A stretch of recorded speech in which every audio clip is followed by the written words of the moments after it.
The sterile quiet of the library was broken only by the frantic scratching of pencils against paper and the occasional frustrated sigh. A single overhead fluorescent light cast a cold, even glow over a small cluster of desks where friends huddled, their faces etched with concentration. Among them, a young woman, her brow furrowed in deep thought, tapped her pencil rhythmically against a math problem spread across her desk. Beside her sat John, his own expression mirroring her frustration. The weight of an impending math exam pressed down on them, tangible and suffocating. "Me," she whispered, more to herself than to him, a wave of despondency washing over her.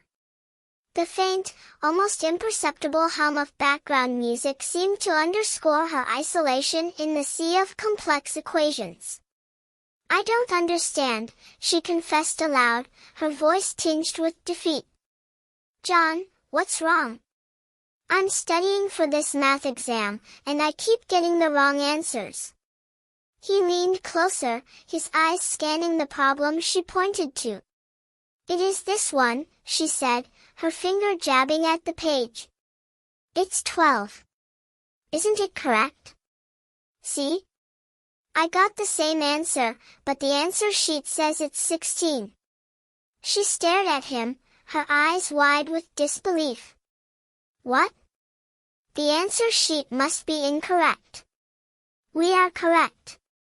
The air crackled with their shared conviction, the faint music now a pulse of camaraderie in their small corner of the library. Just then, another friend, Anne, approached their table, a mischievous glint in her eyes.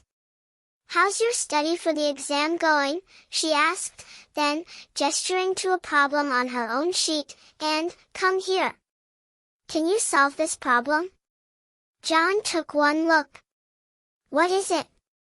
16, isn't it?" he declared confidently. "What? No way," the first girl exclaimed, her voice rising. "You are right. The answer says 16. A flicker of confusion, then dawning realization crossed John's face. "How did you solve it?" Before Anne could answer, the second friend, Kevin, chimed in, pointing to a different problem. "Hey, I can solve this one." "Are you looking down on us?" he challenged playfully. "What do you think the answer is?" Anne asked, turning to him. Kevin offered a number. "Nope," Anne said with a dramatic sigh, "that's wrong. The answer is 6. "No way," Kevin protested. A hush fell as Anne patiently explained.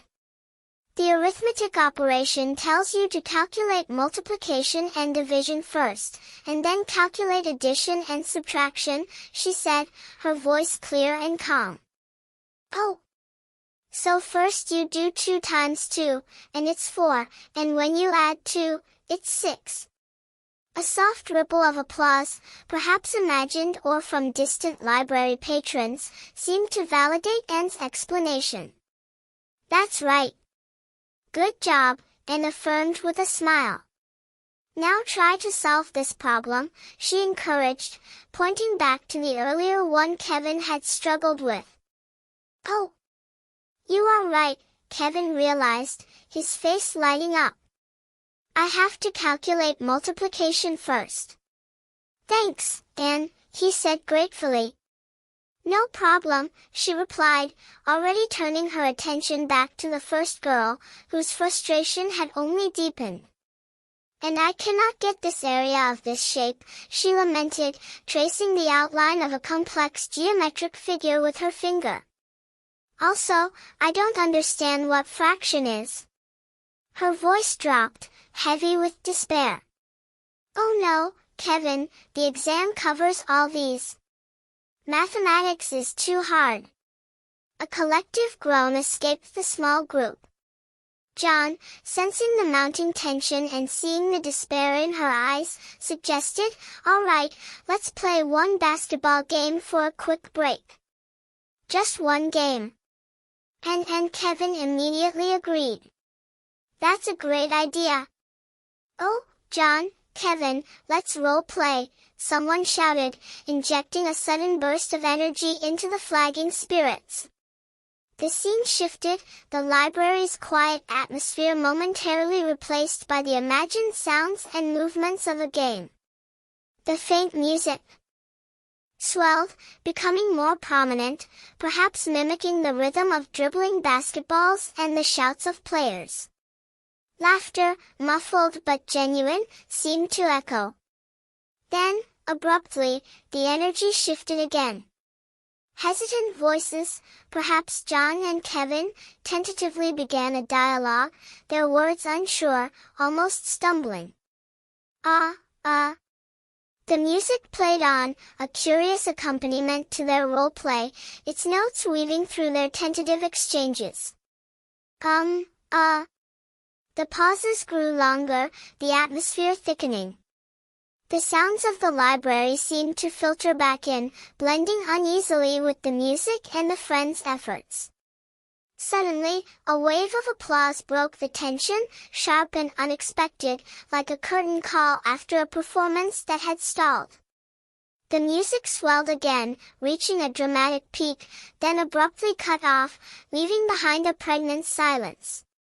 Silence, broken only by the now familiar scratching of pencils, but tinged with a new, unspoken question hanging heavy in the air.